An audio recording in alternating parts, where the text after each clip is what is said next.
खाना खाने के कुछ देर बाद नाना मामा आलोक जी तेजपाल को देखने के लिए निकल गए। मौलिक के साथ मामी सहला जी के कमरे में ही रुक गए। नानी भी आज पड़ोस में बैठने के लिए निकल गई थी और माही अपने कमरे में जाकर सो चुकी थी। मामा नाना आलोक जी वहां गए तो देखा लोगों की बहुत भीड़ थी।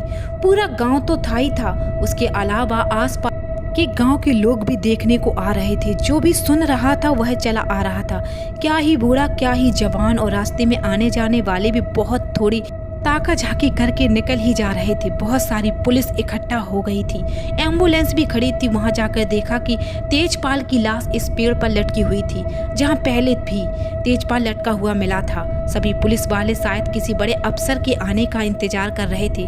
उस पेड़ के आसपास सिर्फ मर्द ही थे, औरतें वहां के पीछे कुछ दूरी पर ही खड़ी थी। तेजपाल की बीवी, माँ और बाकी घर की औरतें का बुरा हाल था। उसकी बीवी तो बेचारी रोते रोते ही बेहोश हो जाती, उसके दांत आपस में मिच जाते और फिर होश आता, फिर से बुरी तरह बिलखती हुई रो पड़ती।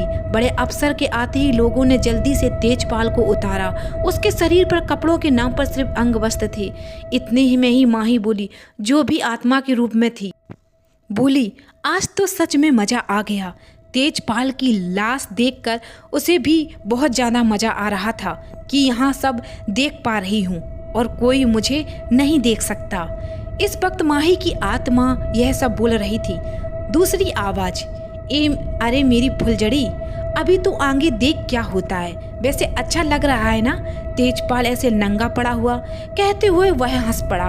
वह भी इस बात पर ठहाका लगाते हुए हंस पड़ी और बोली, अरे धीरे हंसो, कोई सुन लेगा। वह बोला, अरे मेरी फुलझड़ी, तू फिक्र मत कर, हमें अभी कोई देख सकता है ना कोई सुन सकता है।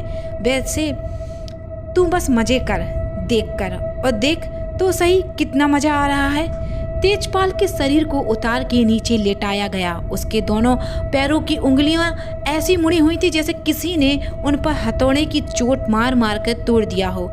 शरीर पर न जाने कितने ही खरोंचे और जख्म थे और हाथों की उंगलियों की पूरी टेढ़ी मेढ़ी हुई पड़ी थी। उसके गालों पर निशान ऐसे उभरे हुए थे जैसे किसी जंगली जानवर ने बहुत ही बुरी तरीके से उसके चेहरे पर अपना पंजा मारा हो। जिसके नाखून बहुत ही नोकीले थे और जख्म इतने गहरे कि अंदर का मांस साफ साफ दिखाई दे रहा था। उसकी आंखें आधी बाहर निकली हुई थीं, जिसमें से खून निकल रहा था जो कि अब तक सूख चुका था। उसके होंठ एकदम काले हो चुके थे और कान से थोड़ी सी पीछे तक होंठ लाल समेत पूरे फट चुके थे। कोई भी यह सब अपनी आंखों से देख ले तो उसका दिल वाकई में दहल जाएगा, और यह हुआ भी। पुलिस वाले खुद यह देखकर हैरान रह गए कि जिन लोगों ने तेजपाल की लाश को पेड़ से उतारकर जमीन पर रखा, उनकी खुद के हाथ पैर ठंडे पड़ गए थे। आलोक जी ने देखा और देखते ही अपनी आंखें बंद करके वहां से थोड़ा पीछे आ गए।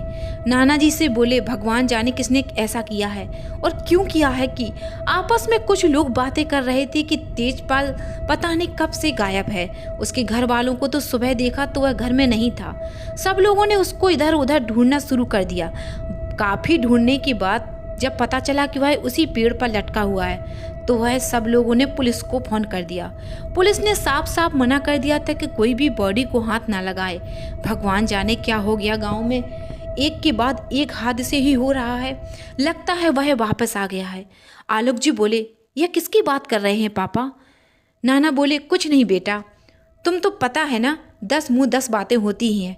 अब भगवान जाने किसने किया, जाने किसने अपनी रंजिश निकाली है। यह सुनकर माही की आत्मा के पास खड़ी उस आदमी ने कहा, मैं हूँ, अरे मैं हूँ भाई, मैं हूँ, यह सब मैंने किया है और कौन करेगा मेरे अलावा। देखो कितना अच्छा काम किया है, मैंने पूरा गांव इकट्ठा कर दिया। कहते हुए दोनों ही हंस पड़े। माही की आत्मा तेजपाल की लाश को देखकर बोली, मेरी आंखों को सुकून मिल गया, अब तो लग रहा है चैन की नींद आएगी। वह आवाज बोली, अरे मेरी फुलझड़ी, आज रात और देख क्या होता है। आज रात तुझे इससे भी ज्यादा मजा आने वाला है। कुछ देर बाद वहां से पूछताछ करने के बाद तेजपाल की लाश को पोस्टमार्टम के लिए भिजवा दिया गया। माही की आत्मा और वह आवाज वहां से निकलती हुई तेजपाल की बीबी के पास आकर रुकी, जिसे देखते ही वह आत्मा बोली, अरे यार, बेचारी तेजपाल की बीबी एक अकेली रह गई, अब क्या होगा तेरा। माही बोली, इसे भी मार देते हैं और क्या। यह सुनकर भाई आवाज हंस पड़ी और वहां से चली गई। पूरे गांव में इतना ज्यादा कोहराम मचा हुआ था कि लोगों ने अपने बच्चों को घर से निकालने तक से मना कर दिया।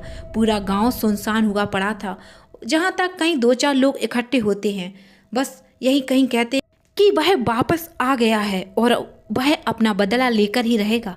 तेजपाल की मौत से पूरे गांव के साथ साथ घर में भी सदमे में आ चुके थे, लेकिन सरला जी के सामने कोई इस बात का जिक्र भी नहीं कर रहा था। जब सोकर उठी तो उन्होंने देखा सब लोग चुप चुप बैठे थे। सरला जी, सब लोग इतना चुप चुप क्यों हैं? कुछ हुआ है क्या? आप लोग मुझसे कुछ छुपा रहे हैं क्या? इतने में ही मौलिक फोन लेकर आया, बोला, मम्मी, दादी का फोन है, उन्हें आपसे बात करनी है। उधर से स्वीटी ने बताया कि वह कल आ रही है। यह सुनने के बाद सब लोग खुश हो जाते हैं और खामोश भी थे, क्योंकि स्वीटी के आने के लिए मना तो नहीं कर सकते थे और सभी गांव में है, कहीं जा नहीं सकते थे। माही अपने कमरे में बस सबके सोने का इंतजार कर रही थी। सबके सोने के बाद उसके कमरे में ठंडी हवा के साथ एक खुशबू पूरे कमरे में फैल गई।